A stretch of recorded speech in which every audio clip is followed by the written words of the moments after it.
안녕하십니까. 비욘디 가족 여러분. 노원을지대학교 병원 신경과 김병건입니다. 요즘 날씨가 더워지면서 머리 두통을 호소하는 사람들이 더 늘고 있습니다. 두통은 겨울에 추울 때 일반적으로 더 많이 발생하지만은 한여름에 이렇게 날이 더운 날에서도 역시 두통의 빈도가 늘어납니다.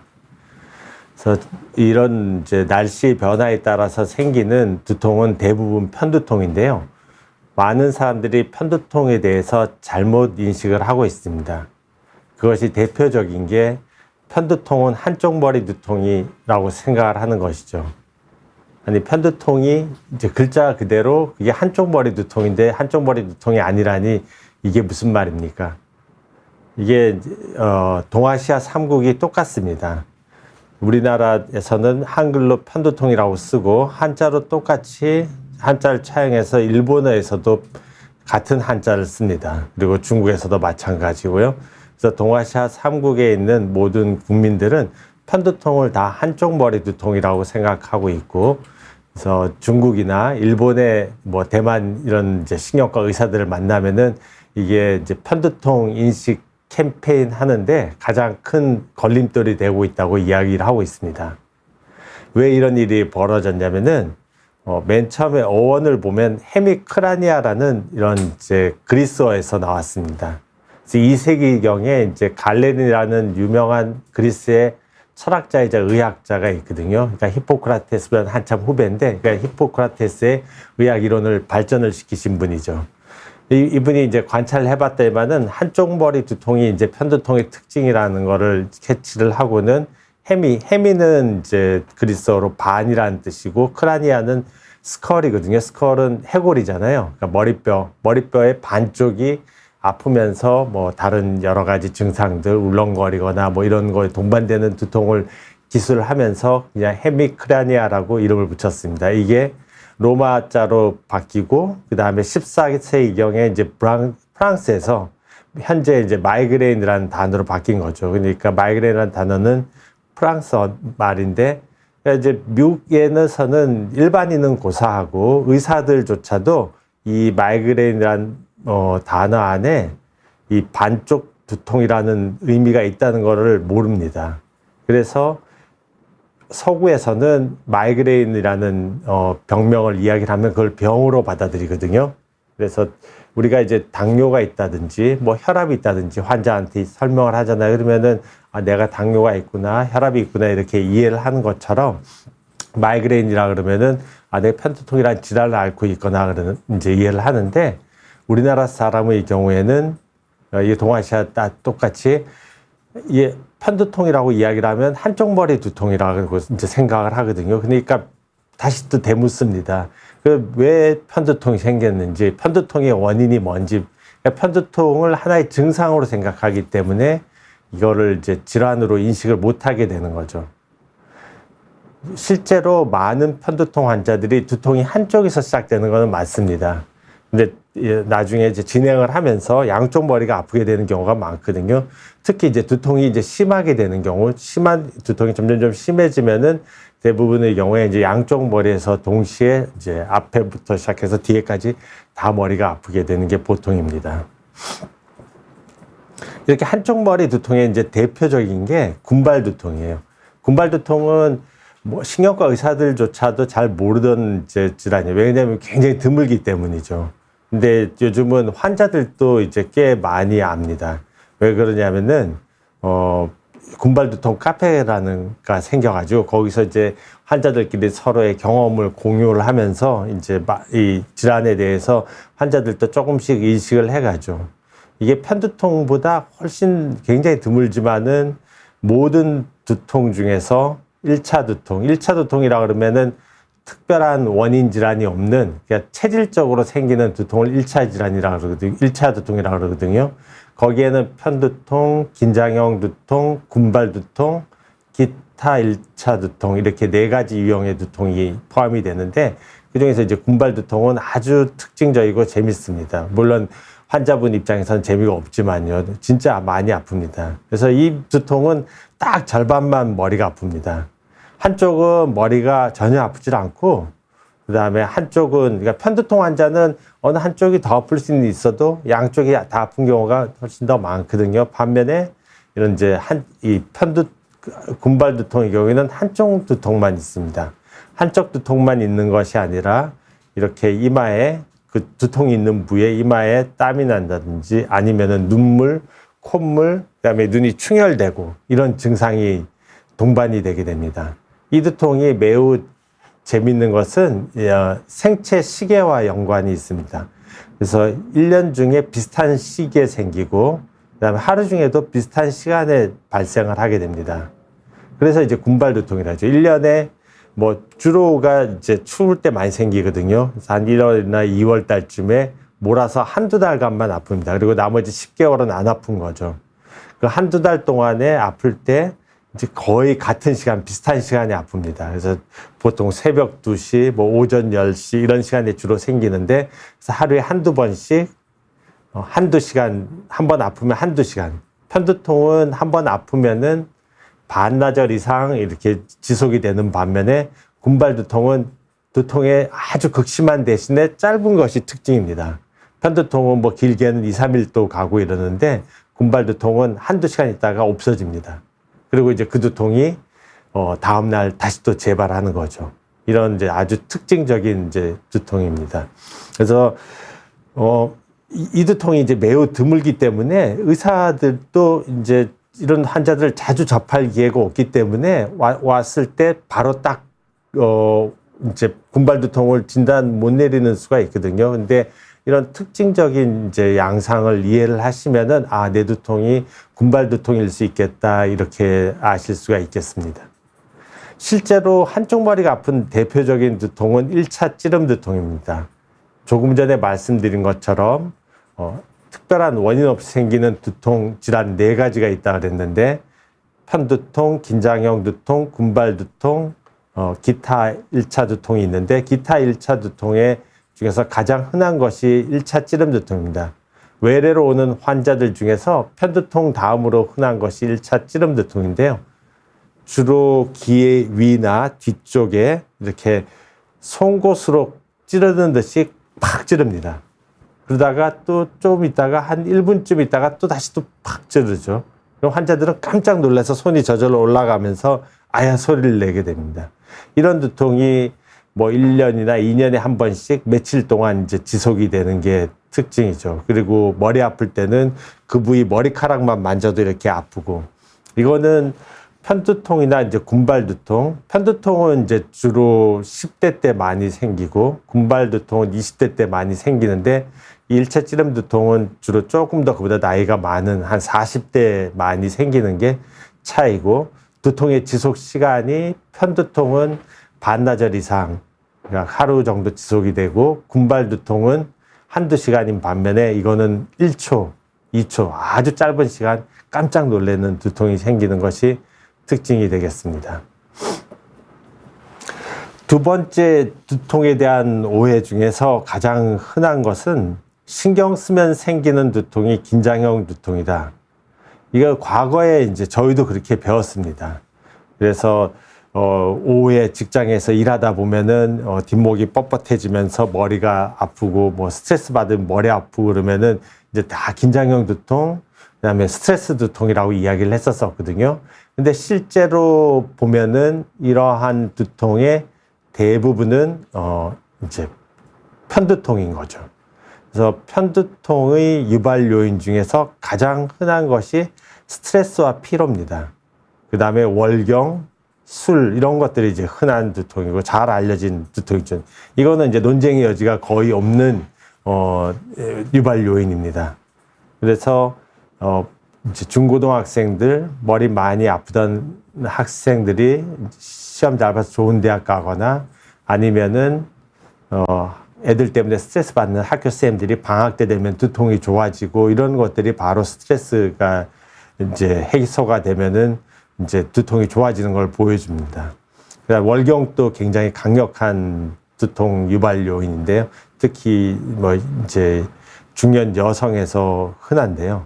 그러니까 요즘은 이제 편두통 치료가 굉장히 이제 새로운 치료들이 최근 4, 5년 사이에 많이 나오면서 대부분의 편두통이 이제 거의 다 조절이 되거든요. 근데 이렇게 좋은 약을 써도 끝까지 이제 살아남는 두통이 월경대 두통이나 아니면은 스트레스가 너무 심한 상황에서는 이제 그 두통이 해소가 안 되는 수가 있습니다. 그래서 이런 것처럼 스트레스나 피로는 편두통의 가장 강력한 유발 요인입니다. 그래서 본인이 스트레스 받아서 두통이 생긴다, 그럼 긴장형 두통이다, 뭐 스트레스 두통이다 이렇게 알고 있는 것은 이제 편두통을 잘못 진단하게 되는 이제 가장 큰 원인 중에 하나가 되는 것이죠. 그래서 이러한 이제 두통의 유발 요인, 나의 두통 유발 요인을 찾기 위해서 이제 두통 일기를 이용하게 되는데요. 이제 저희 학회에서 만든 두통 일기 앱인데 보시면은 두통 일기 앱에 여기 이제 유발 요인에 보면은 제일 첫 번째 나와 있는 것이 스트레스와 피로, 뭐 수면 부족 이런 것입니다. 그래서 이거는 편두통에서 가장 이제 중요한 유발 요인이라는 거를 환자분들도 꼭 이제 기억을 해 두시면 좋겠습니다. 그리고 또 흔히 이제 잘못 알고 있는 것 중에 하나가 체하면 머리 아프다. 이제 편두통 환자들이 흔히 호소하는 거죠. 그러면서 이제 내시경을 이제 편두통이 심한 환자들은 두통이 있을 때 토하고 그러거든요. 그러니까 매년 내시경 검사를 받는 환자들도 많습니다.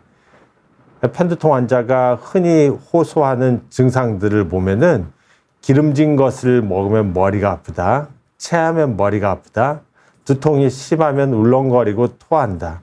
이제 두통이 심하면 울렁거리고 토한다 그러면은 모든 이제 의사들도 이게 이제 편두통이다 이렇게 이제 진단을 할 수가 있겠지만은 체하면 머리 아픈다는 이제 좀 생소할 수가 있어요. 그래서 환자들도 근데 이게 체하면 사실 체해서 머리가 아픈 게 아니라 이미 머리가 아프기 시작해서 체하는 것인데, 그러니까 이거를 이제 과거에는 두통이 이렇게 4단계로 나눌 수가 있습니다.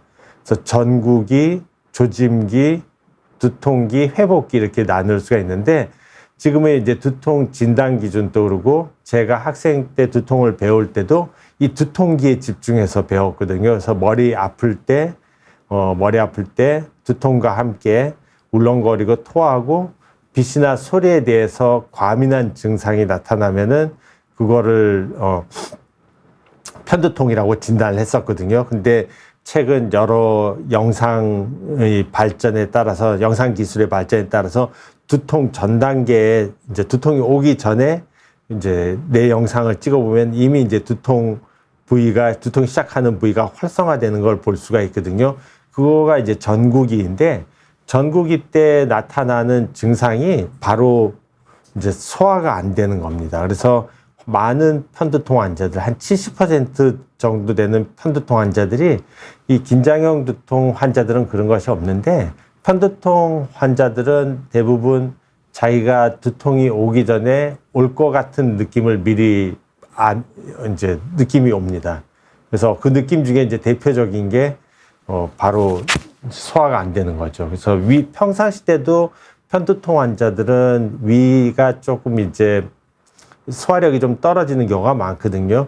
그래서 이제 편두통 환자들한테 적은 양을 뭐 이제 제때 끼니 때마다 적은 양이라도 양을 적게 해서 먹으라고 이렇게 이야기를 하는데, 근데 이제 두통이 시작되기 전 단계에 그런 위정체가 심해집니다. 그러니까 이제 먹은 게 소화가 안 되는 거죠. 그러니까 소화가 안 돼서 본인 머리가 아프다고 생각을 하고 내시경을 받지만은 실제로는 소화가 안 되는 것 자체가 이미 이제 편두통이 시작된 후의 증상이라는 것입니다. 그래서 이런 편두통 환자는 평상시 때, 그러니까 유전적인 소인을 가지고 있는 사람이 이런 스트레스나 월경, 술 같은 이런 유발 요인에 의해 가지고 이제 두통이 발생을 하는데, 이제 그 전 단계로 이제 두통이 아플 것 같은 느낌이 오고 체하거나 하품, 뒷몸 땡김 이런 이제 증상을 호소하기인데, 그 중에 이제 대표적인 게 바로 체하면 머리가 아프다 이렇게 이야기를 하게 되는 것이죠. 그리고 또 하나 이제 두통에 대한 오해와 진실 중에서 가장 중요한 것 중에 하나가 이제 편두통 환자가 다른 과로 가게 되는 경우가 이제 3가지 경우가 있는데요.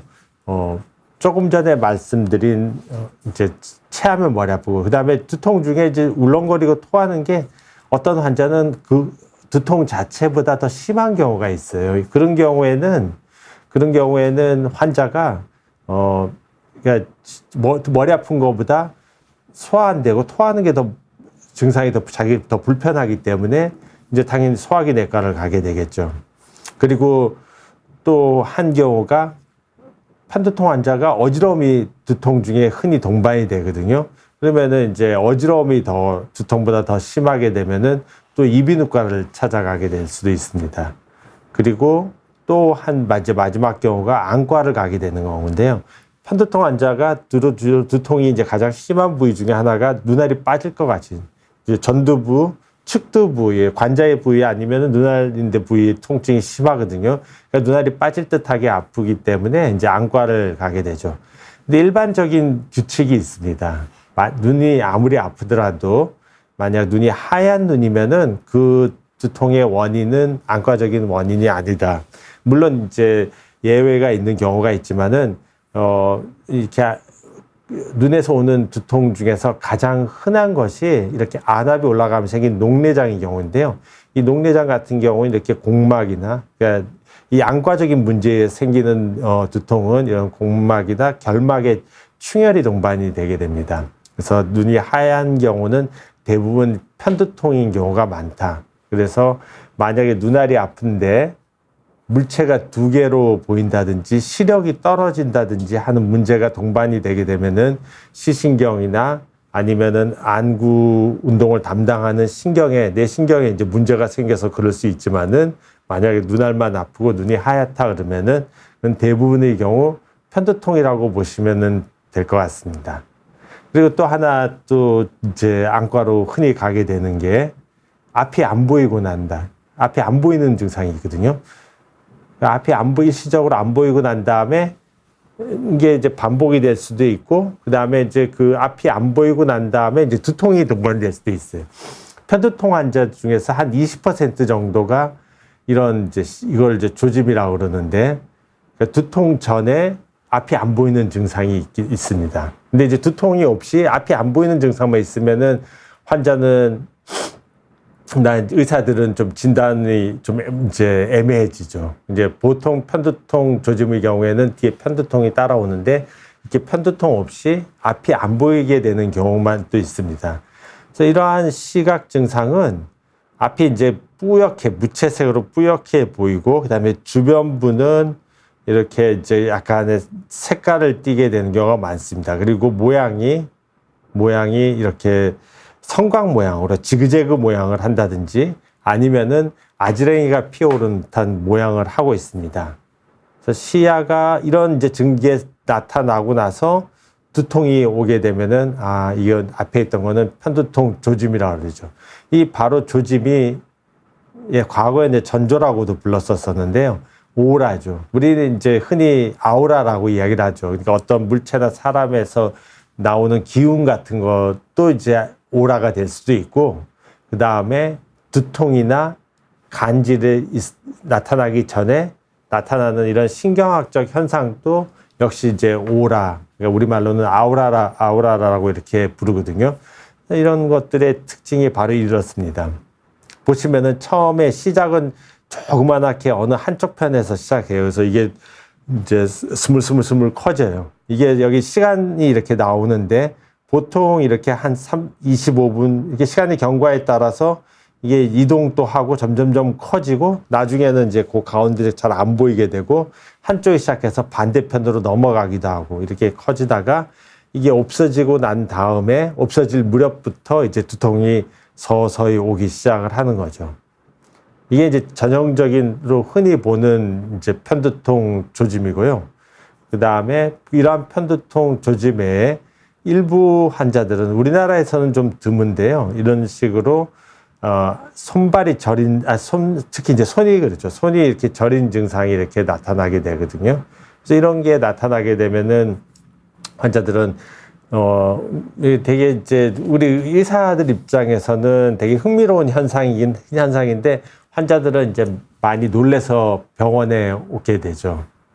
그래서 지금 질문 들어온 게 있어가 질문이 벌써 많이 들어와서 질문만 몇 개 받고 이제 다시 계속 제 말씀을 드리도록 하겠습니다. 편두통이 있을 때 타이레놀 먹으면 효과가 있나요? 타이레놀은 이제 모든 진통제 중에서 가장 저렴하고 그다음에 안전한 약이죠. 그러니까 임산부도 임신 중에서 복용했을 때도 이제 별 문제가 없고요. 근데 타이레놀이 먹으면은 효과가 있는 경우에는 대부분 병원에 오질 않습니다. 타이레놀 먹고 지내죠. 그러니까 병원에 오는 환자들, 이제 편두통 환자들은 같은 경우에 이제 타이레놀에 안 듣고 뭐 타이레놀이나 아니면 이런 약이나 이런 거에 안 듣기, 편의점 약에 진통제에 안 듣기 시작하면 오게 되거든요. 그래서 뭐 편두통이 이제 많은 편두통 환자들이 이제 두통 자체가 경하기 때문에 그냥 타이레놀 가지고 잘 조절이 돼요. 근데 이제 편통이 어느 정도 시기가 지나면 타이레놀에 잘 안 듣게 돼요. 제가 그저께 이틀 전에 우리 간호사들 이제 교육을 했었었는데요. 간호사들 교육을 하는데 간호사들 다 두통이 있었어요. 두통이 있는데 그걸 편두통인 줄 그날 처음 아는 거예요. 그러니까 그런 거는 이제 여러 이유가 있는데 이제 보통 아플 때 그냥 좀 시간이 지나면 저절로 좋아지거나 타이레놀 먹어서 좋아지게 되면은 그건 이제 편두통이라고 생각을 하지 않는 경우가 많거든요. 근데 편두통은 어떤 사람은 매일 있기도 하고, 어떤 사람은 1년에 한 번 있기도 하고, 그 다음에 어떤 사람은 뭐 저절로 좋아지기도 하고, 강도도 다 굉장히 다양합니다. 어떤 사람은 어떤 약을 먹어도 안 좋아지고, 굉장히 스펙트럼이 다양한 건데, 이제 다 이제 편두통이거든요. 그래서 일반적으로는 편두통 환자가 경하면은 타이레놀 먹어서 좋아지지만은 이제 심한 경우에는 안 돌아온다, 그게 안 좋아진다 이렇게 말씀을 드릴 수가 있겠습니다. 두 번째 질문은 전정기간 이상으로 어지럼증이 있다가 지금은 조금 나아졌는데 막 어지럽지는 않은데 뛰거나 하면 두통은 있더라고요.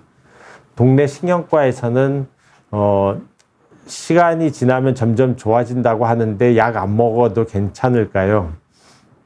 그러니까 이분은 이제 봤을 때 이제 두 가지 어지럼증이 따로 있는 것 같아요. 그래서 전정이 안 좋아서 머리가 아팠다 그러면은 뭐 그 중에 제일 흔한 거는 이제 그 양성돌발 체위하는 이석증이라고 부르는 거고 아니면은 뭐 전정신경염일 수도 있고 이 두통이 이런 어지럼이 현재 좋아진 거고 그다음에 어지럼증은 없는데 뛰거나 하는 두통은 대부분 편두통일 가능성이 많습니다. 편두통의 특징 중에 하나가 뛰면은 운동하면은 등산하거나 숨차게 운동을 하면은 두통이 생기는 경우가 많아요. 그래서 제가 모두에도 말씀드린 것처럼 지금 이제 날씨가 더워지고 그러면은 더 이제 그런 두통이 잘 생기게 되죠. 햇볕도 보게 되고 편두통 환자는 햇볕에 민감한데요. 그리고 이제 야외에서 뛰고 그리고 이제 탈수도 역시 편두통을 유발을 하거든요. 그러한 여러 요인 때문에 그래서 편두통 환자 중에서 운동하고 싶은데 운동 못하는 환자들도 꽤 있어요. 보면은 저렇게 뛰면은 머리가 아프니까요. 그래서 뛰거나 하는데 두통이 있는 게 반복이 되면은 진짜 편두통이 맞는지를 가서 확인을 하고 그 다음에 이제 본인이 자주 규칙적으로 운동을 하고 싶으면은 예방약을 드셔야지 되겠죠. 그래서 예방약을 드시고 운동을 할 수 있는 방향으로 하는 게 좋을 것 같습니다. 다음 분 질문은 저는 민감해서 좀만 신경 써도 편두통이 심해져서 힘이 들어 동네 병원 가서 주사 맞고 약을 타먹곤 합니다. 계속 이렇게 해도 되는 건지 모르겠습니다. 다른 방법이 있을까요? 그래서 이런 분들한테 때문에 제가 여기 오늘 이제 나와서 말씀을 드리는 겁니다. 많은 환자들이 이틀 전에 이제 간호사들 강의할 때도 다 편통이 있는데 편두통 일단 본인이 편두통이라 있다는 거를 잘 인지를 못해요. 그리고 편두통도 질환이다. 그다음에 이게 상당히 장애를 가져온다는 것 이런 거에 대한 인식이 없고 그다음 마지막으로는 편두통을 치료했을 때, 옛날에는 이제 마땅한 약이 없고 약이 부작용이 많고 그러기 때문에 편두통 환자들이 좀 병원에 다니다가 포기하는 경우가 많아요. 그러니까, 근데 이제 최근에 아주 좋은 약들이 많이 나오고 여러 조합의 치료가 가능하기 때문에요. 반드시 이제 병원에 와서 이제 그 본인한테 맞는 치료 방법을 하는 것이 좋겠습니다. 다음번 질문은, 저는 긴장형 두통, 편두통이 있어요. 많이 더워지면은 평소보다 더 심해지는데 무더위에 체력적으로 힘든 것도 영향을 주는가요? 제가 방금 말씀드린 게 그거죠. 그래서 요즘 이제 겨울철이 더 두통이 보통은 편두통이 이제 가장 심한 때고 그 다음 이제 심할 때가 이러한 이제 여름철입니다. 그래서 여름철이 되면은 체력적으로도 힘들고 햇볕, 더위 이런 것들이 땀을 흘리고 이런 것들이 다 두통을 유발할 수 있는 것이죠. 다음 질문은 어지럼증과 가슴두근이 동반되는데 이것도 편두통 범주에 속할까요? 이거는 이제 어지럼증 범주죠. 그래서 이달에 이제 저하고 이제 그 대구의 이영 어지럼증의 이제 대가 분이십니다. 이영 원장님이 오셔가지고 둘이서 이제 격주로 저는 두통에 대해서 이제 말씀을 드리고 거기 이제 이영 쌤은 어지럼에 대해서 강의를 할 텐데 그래서 어지럼과 가슴 두근거림 이거에 대해서 아마 자세히 설명을 해줄 겁니다. 그래서 다음 주 시간 되면 이게 아마 제가 볼 때는 이제 시민성 어지럼일 것 같아요. 그래서 만약에 어지럼과 가슴 두근거림이 동반된다 그러면 두 개만 있으면은 이거는 이제 시민성이 심장심이 아니라 마음심자입니다. 그래서 마음에서 오는 그러니까 신경성의 이제 어지러움일 수 있고 만약에 여기에 이제 두통도 같이 동반이 된다 그러면은 전정편두통, 편두통 이제 좀 전에도 말씀드린 것처럼 편두통 때 가장 흔히 동반되는 증상 중에 하나가 어지럼증이거든요. 그래서 전정편두통, 편두통으로 인한 어지러움에 속할 수도 있겠습니다. 다음 질문 받겠습니다. 그래서 오른쪽 머리가 아프고 감각이 또 없는 것 같아 어지럽고 기운이 없습니다. 네, 어떻게 해야 될까요? 이거 방금 말씀드린 것처럼 머리 아프고 감각이 없고 어지럽고 기운이 없고 이런 것들이 이제 전정 편두통일 가능성이 있거든요. 근데 이제 지금 증상이 여러 개고 실제로 감각이 없다라 그러면은 어떤 이제 내 문제가 있는 거죠. 근데 아마 이제 본인이 주관적으로 그렇게 느끼는 거일 가능성이 제가 볼 때는 많아 보이는데 아네스님은 이제 병원을 한번 찾아가 보시는 게 제 생각엔 더 좋을 것 같습니다. 이제 질문이 계속 들어와서 이제 남은 편두통에 대한 오해에 대해서 마저 말씀을 드리고 그다음에 남은 질문 받도록 하겠습니다. 그다음에 편두통에 대한 오해 중에 이제 대표적인 게 바로 뒷목이 아프면은 목 디스크다 이겁니다. 그래서 이제 목 디스크, 경추성 두통, 그다음에 일자목 뭐 이 세 가지가 다 근데 이제 우선 목 디스크에 대해서 말씀을 드리겠습니다. 목 디스크는 여기서도 보이는 것처럼 이제 가장 흔히 생기는 디스크가 흔히 생기는 부위가 6번 경추하고 7번 경추 사이고 그 다음에 4번, 5번, 6번 이 사이에 이제 디스크가 주로 생깁니다. 여기 이제 디스크가 생겨서 신경이 눌리게 되면은 그럴 때 나타나는 증상은 어깨나 팔, 손의 통증이죠. 근데 우리 뇌로 가는 신경은 이제 경추에서도 나오는데요. 이 뇌로 가지는 않지만 경추 상부에서 오는 신경은 뇌줄기에서 이제 뇌에서 오는 신호하고 만나가지고 우리가 두통으로 느끼게 되거든요. 그래서 이제 그거는 이제 경추 1, 2, 3번에서 일어난 일입니다. 경추 1, 2, 3에서는 디스크가 안 생겨요. 그래서 디스크는 때문에 두통이 온다 그러는 거는 일단은 이제 잘못된 거죠. 대부분의 경우는 이제 목 디스크가 있으면은 어깨나 손발이 저리게 된다. 손이 저리게 된다. 이렇게 말씀드릴 수가 있고. 그다음에 경추성 두통은 이제 그런 경추에 어떤 문제가 구조적인 문제나 기능적인 문제가 있을 때 이제 두통이 올 수가 있어요. 그래서 뭐 교통사고 후에도 그럴 수가 있고, 그래서 있을 수는 있지만은 그 굉장히 좀 진단하기도 어렵고, 그 다음에 좀 애매한 부분이 많습니다. 그래서 딱 인과관계를 말씀드리가 일자목도 마찬가지인데 요즘 현대사회 뭐 특히 젊은 애들 같은 경우는 컴퓨터하고 핸드폰 하면서 거의 다 일자목인데 다 두통이 있지는 않거든요. 그러니까 그렇다고 두통과를 직접적으로 연관시키기는 좀 어려운 부분이 있습니다. 그래서 조금 더 앞으로 향후 더 이제 과학적으로 이제 입증을 해야 될 부분이고, 일단 목 디스크가 있으면은 뭐 이제 뒷목이 아프다, 이거는 이제 잘못된 이제 오해라고 보실 수가 있겠습니다. 그래서 뒷목이 아프면은 목 디스크가 있다라고 이제 생각하는 건, 좀 전에 제가 말씀드렸잖아요. 두통이 오기 전에 70, 80% 환자가 자기 두통이 올 것 같은 느낌이 오는데, 그 느낌 중에 대표적인 게 체한 거 같은 거, 피로하고 하품 나는 거, 그다음에 뒷목이 뻣뻣해지는 거거든요. 그러니까 이제 뒷목이 뻣뻣하니까 이제 본인은 이런 경추에 이제 문제가 있다라고 생각을 하게 되는 거죠. 근데 실제로 경추의 문제 때문에 두통이 생기는 게 아니라, 이거는 뇌에서 오는 거가 이제 경추의 통증을 일으킨다, 이렇게 경부의 통증을 일으킨다, 이렇게 생각을 하시면 될 것 같습니다. 그리고 많은 환자분들이 MRI, 편두통 환자 좀 두통이 있다 하시는 분들은 다 MRI 두세 번씩은 다 찍어보세요. 저희 외래 온 환자들도 보면은 뭐 작년에도 찍고 3년 전에도 찍고 그러는데도 다 괜찮아요. 당연히 괜찮죠. 왜 그러냐면은 외래로 오는 두통 환자의 99%는 MRI가 정상입니다. 대부분 편두통이에요. 근데 그러니까 외래로 온 환자들 중에서 실제로 뭐 뇌에 이상 있는 경우는 거의 드물거든요.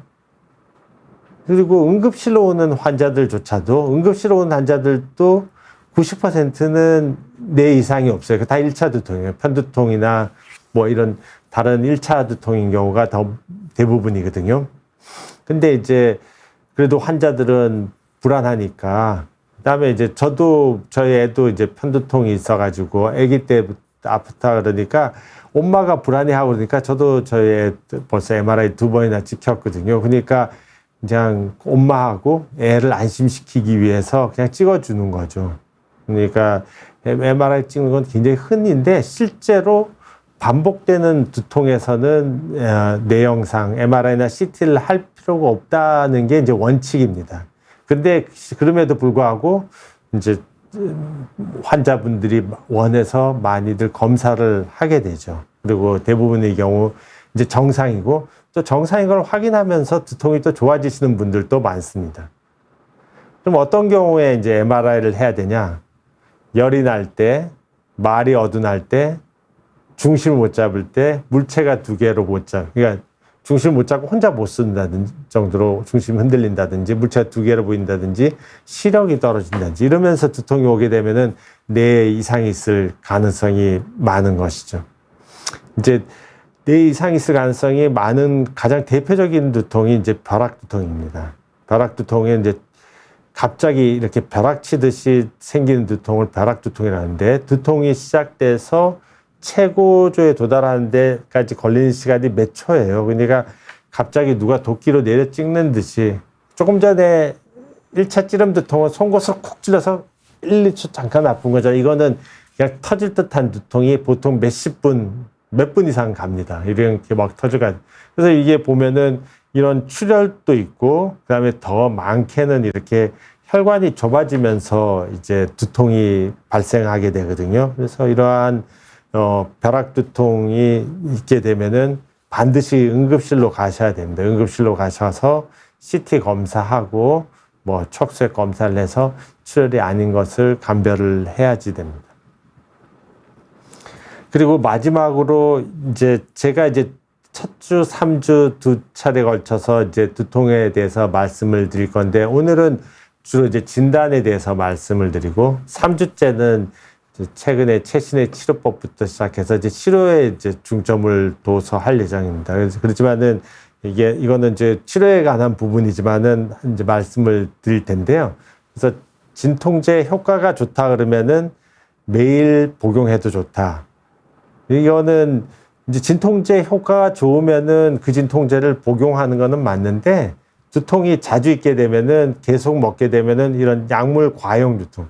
제가 이렇게 빨간색으로 표시했잖아요. 이게 약물 과용 두통은 치료하기 매우 어려운 두통입니다. 그래서 내가 어떤 나한테 잘 듣는 약이 있더라도 보면은 일주일에 두세 번 이상 진통제를 복용한다 생각이 들면은 반드시 이제 전문의를 찾아가서 예방약을 복용을 해서 진통제 복용 횟수를 줄여야 됩니다. 그래서 이제 일반인들은 조금 생각하기 어려운 이제 이런 개념인데요. 그러니까 진통제에 의해서 두통이 유발된다.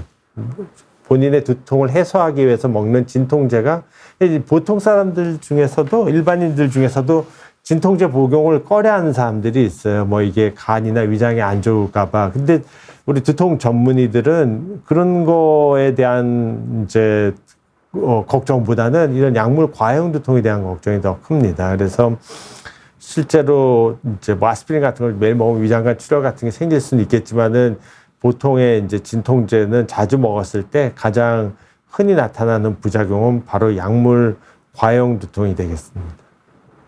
그래서 이제 오늘 강의를 들어보시고 본인이 이제 두통이 좀 자주 있다, 반복해서 있다 그러면은 내 두통이 무슨 두통인가를 근데 대부분이 이제 반복되는 두통은 편두통이라고 생각하시면 됩니다. 그래서 두통이 자주 반복되면은 일단 편두통을 의심을 하셔야 되고요. 그 다음에 두통이 있을 때 반나절 이상 아프다. 아까 한두 시간 아프면은 군발 두통, 1, 2초 아프면은 1차 찌름 두통, 그 다음에 1, 20분 아프면은 이 벼락 두통, 뭐 이런 식으로 이제 구분을 할 수가 있거든요. 그래서 이때 반나절 이상 아픈 거는 약을 먹지 않을 때. 그렇지만은 많은 편두통 환자분들께서 본인의 두통 지속 시간을 몰라요. 왜 그러냐면은 두통은 아주 어릴 때부터 이제 보통 이제 그런 걸 가지고 있거든요. 이제 환자분들은 자기가 편두통인지 잘 몰라도 이렇게 물어보면은 뭐 머리가 언제부터 아프기 시작했냐 그러면은 몇 년 전 뭐 40대부터 아프다 아니면 30대부터 아프다 그러는데 그러면은 어렸을 때 혹시 체하면 머리 아프지 않았냐 물어보면은 그거 보면서 체하면 머리 아픈 거 아니에요? 뭐 이렇게 이야기를 하시거든요. 체하면 머리 아픈 거는 일반인들은 편두통이 없는 사람들은 체하면 절대로 머리가 아프지 않습니다. 그러니까 이제 체하면 어릴 때부터 체하면 머리가 아프기 때문에 그냥 체하면 머리 아픈 거는 당연한 거로 생각을 하고 그거를 편두통이나 아니면 어떤 병이라고 생각을 하질 않는 것이죠. 그래서 그렇기 때문에 그리고 이제 그런 거가 있을 때 보면은 두통이 시작되자마자 진통제를 먹으면 좋아진다는 거를 경험적으로 알거든요. 그래서 많은 편두통 환자들이 두통이 시작될 것 같으면 바로 약을 먹습니다. 이게 1시간만 지나도 두통이 효과적으로 조절 안 되는 경우가 많거든요. 그래서 일찍이 약을 먹기 때문에 본인 두통이 지속 시간이 얼마냐고 물어보면 모른다. 그럼 약 안 먹었을 때 그 약 안 먹으면 못 견뎌요. 그러면서 약을 항상 먹기 때문에 자기 두통의 지속 시간을 모르는 경우도 상당히 있습니다. 그래서 약 안 먹을 때를 기준으로 했을 때 반나절 이상인 게 편두통의 특징이고 두통하고 긴장형 두통의 가장 큰 차이점은 바로 이제 움직이면 두통이 심해진다. 그래서 편두통이 이제 삶의 질을 많이 떨어뜨리는 거죠. 편두통은 움직이면 두통이 심해지니까 일상생활 하는데 장애가 있는 거예요. 일을 하거나 공부를 하고 이럴 때 이제 지장이 있는 거죠. 반면에 긴장형 두통은 나가서 야외 활동하거나 아니면은 친구들하고 대화를 하고 뭐 즐겁게 하면은 두통이 좋아지는 게 보통인데 편두통은 이제 그런 움직임이 더 심해지기 때문에 그런 소셜한 모임이나 아니면은 자기 학업이나 직장에서 퍼포먼스가 많이 떨어지게 되는 그래서 이제 삶의 질을 많이 떨어뜨리게 되는 질환이.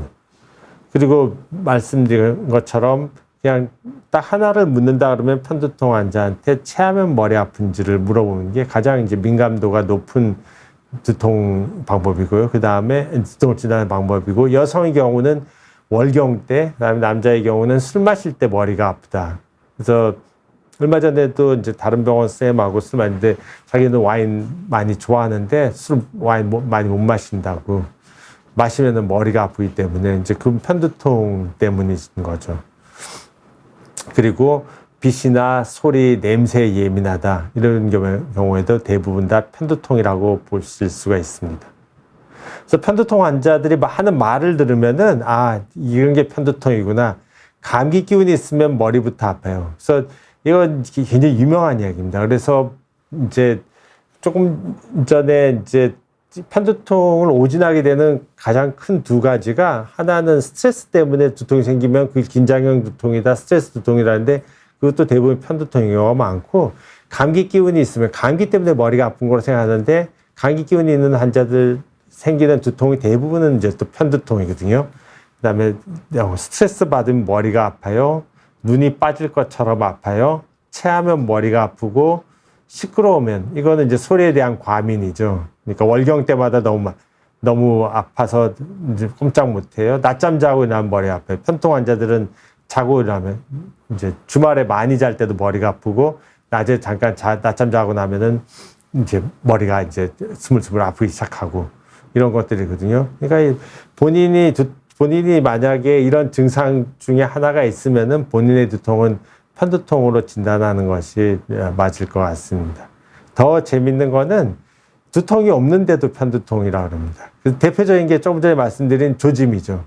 편두통 아우라, 그러니까 오라가 있고 난 다음에 일부 환자들은 두통이 안 따라와요. 그냥 앞에 물체만 이렇게 이제 한쪽에 이렇게 뭐 지그재그 모양이나 아니면 이렇게 뿌옇게 보이고 일시적으로 안 보이다가 그냥 그게 없어지고 두통이 안 와요. 그러면은 편두통이라고 생각하기 힘든 경우가 많죠. 근데 이런 조짐 편두통 환자 중에서 일부는 이렇게 앞만 안 보이는 경우다. 이게 특히 이제 나이가 들면은 두통 없이 이렇게 앞이 안 보이는 경우들이 많이 있어요. 그래서 한 50대 전후로 이제 처음 이런 증상이 생겨요. 이게 보통은 이제 두통은 나이가 많아질수록 좀 좋아지는데 이게 60대, 70대 때 이런 증상이 나타나면은 이게 뇌졸중이 아닌가 이렇게 이제 의심하게도 되죠. 애들 두통이 이제 특징이 바로 배가 아프거나 어지러운 겁니다. 그래서 애들 때는 머리가 안 아프고 편두통이 배 아픈 거, 토하는 거, 아니면 어지러운 거 이런 증상. 그러니까 두통은 전혀 없이 이런 게 반복이 돼요. 그러면은 이제 소아과 쌤들 중에서 이런 편두통에 관심이 있고 경험을 많이 쓰는 쌤들은 아, 얘 이제 편두통이 시작되는구나 하고 이렇게 알게 되는 것이죠.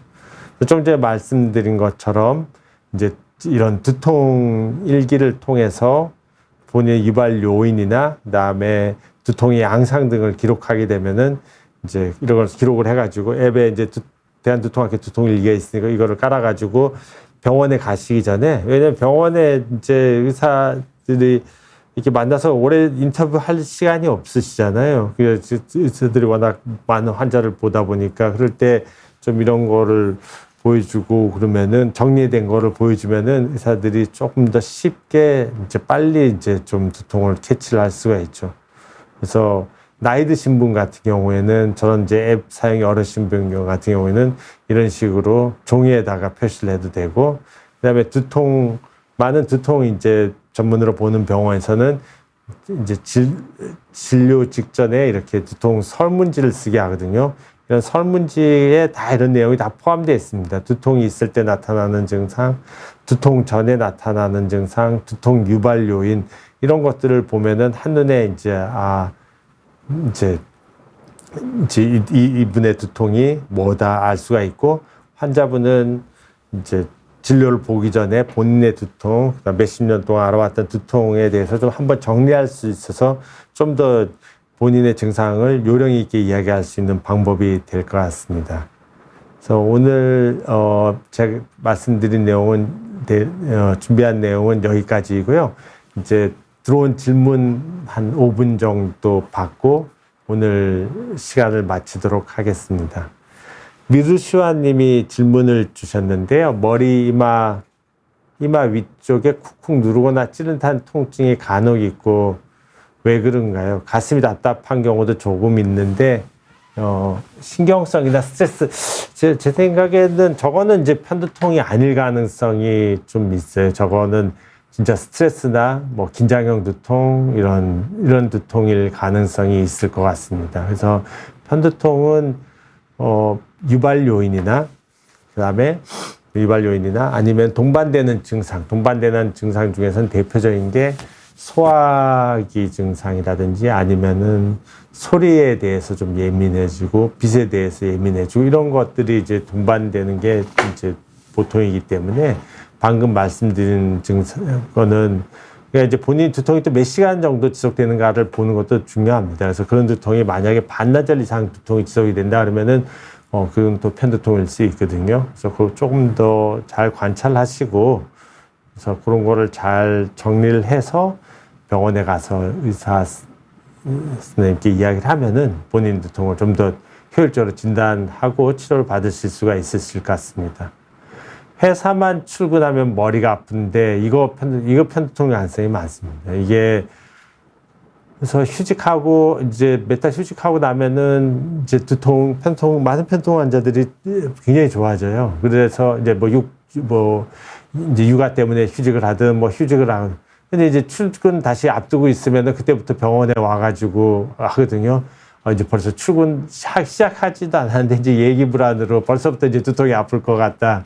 그다음에 이미 경험을 해봤으니까 이제 회사 출근해서 이제 육체적으로도 힘들고 육체적인 것보다 보통은 정신적인 스트레스가 더 많아요. 그러니까 이런 직장 상사나 이런 거 문제들 때문에 그런 스트레스가 가장 이제 편두통의 흔한 원인이기 때문에 편두통일 가능성이 많을 것 같습니다. 그레이스 님이 안녕하세요. 뒤통수에 부분적으로 꼬물거리는 느낌, 약간 진한 느낌이 들면서 편두통이 시작됩니다. 타이레놀 먹으면 좀 괜찮아지는데 병원에 가야 될까요? 그래서 저분이 이제 편두통은 이제 자가 진단이죠. 자기가 편두통이라고 말씀을 하는 거죠. 편두통이 아닐 가능성이 꽤 있습니다. 본인은 이제 한쪽 머리가 아프니까 아마 편두통이라고 말씀하시는 건데요. 뒤통수가 꼬물거리는 느낌이 나고 진한 느낌이 있고 그게 이제 금방 있다가 없어지거나 타이레놀 먹고 좋아지면은 금방 좋아지면은 편두통이 아닐 가능성이 꽤 있습니다. 그러니까 좀 더 다른 이제 정보를 좀 더 얻어야 되겠지만은 근데 이제 만약에 타이레놀이 먹고 좋아지더라도 본인이 매일 타이레놀 먹는다든지, 그러니까 한 달에 반 정도 타이레놀 먹는, 한 달에 열흘 이상 타이레놀 먹는다 그러면은 반드시 병원에 가셔야 됩니다. 저게 이제 만성 두통을 이제 유발하게 되는, 그게 이제 바로 좀 전에 말씀드린 약물 과용 두통이고, 약물 과용 두통에 의한 두통증이 이제 유발될 수가 있기 때문에 진통제를 주 2, 3회 먹는다 싶으면은 무조건 병원에 가세요. 콩블리님이 잘 체하고 체기가 시작된 머리가 아프고 위가 멈춤 같고 먹기도 어렵고 너무 힘들어 10년 또 넘었어요. 바로 제가 이제 오늘 제일 강조해서 말씀드렸던 게 바로 저거죠. 그래서 저런 분들이 지금 콩블리님도 위가 문제일까요? 편두통이 먼저일까요? 그래서 저런 분들 몇 번씩 내시경 가서 봤거든요. 반복적으로. 이제 위가 문제라고 생각하니까. 왜냐하면 위가 먼저 시작되기 때문에 체하는 게 먼저, 두통보다 먼저 있으니까 위가 문제라고 생각을 하는 거지만은 저거는 이제 두통이 시작되기 전에 편두통 전 단계인 전구 단계에서 위 정체가 일어나기 때문에 이제 저렇게 두통이 이제 소화 안 되는 게 먼저거든요. 그래서 편두통을 효율적으로 치료를 하면은 앞에 나타나는 그런 위장장애도 같이 좋아질 수가 있다는 거죠. 그래서 저런 분들은 저런 게 자주 있어서 또 이제 약물 과용 두통, 그러니까 스마트한 편두통 먹으면 가라앉고 전형적인 편두통인데요. 그래서 반드시 병원에 가셔야 될 것 같습니다. 강나영님 하고 도윤님 질문까지 받고 마치도록 하겠습니다. 강나영님은 두통 환자는 걷는 운동이 좋다고 하는데 무리하지 않게 맨몸 근력 운동을 해도 괜찮을까요? 그래서 몸에 힘을 주게 되면 두통이 안 좋은지. 그래서 몸에 힘을 주게 되면은 이제 근력 운동을 하게 되면은 이제 내압이 올라가기 때문에요. 내압이 올라가게 되면은 이제 머리가 아까 말한 벼락두통 양상의 두통이 생길 수도 있고 편두통 양상의 두통이 생길 수도 있습니다. 그래서 만약에 저렇게 뭐 맨몸 운동이든 근력 운동보다 걷는 운동이 더 좋은데 무리하지 않게 맨몸 운동을 하는데 만약에 걷는 운동 정도를 하는데도 두통이 있다 그러면은 병원에 와서 예방약을 드시는 게 나아요. 그래서 그리고 예방약을 드시고 운동을 하시는 게 더 좋을 것 같습니다. 마지막 질문 하나만 더 받고 시간이 돼서 마치겠습니다. 그래서 도임님이 새로 나온 치료법 중 주사약 종류가 있다는데 효과가 어떤가요? 이거는 제가 이제 다음 시간에 말씀드릴 내용입니다. 그래서 새로 나온 주사 치료들 중에서 뭐 보톡스도 있고 CGRP 항체도 있고 그러니까 지금 편두통 치료에서 신기원을 이룬 약들이죠. 그러니까 많은 환자분들이 오셔가지고 치료받고 이제 그 마법과 같다 뭐 이렇게 많이 표현을 하거든요. 그러니까 신세계가 열린다 이렇게 이야기를 합니다. 그래서 다음 3주째 21일 날 제가 다시 그날 이제 강의 때 자세히 말씀을 드리도록 하겠습니다. 예, 오늘 장시간 동안 경청해 주셔서 감사드립니다. 오늘 제 말씀은 여기서 마치도록 하겠습니다. 감사합니다.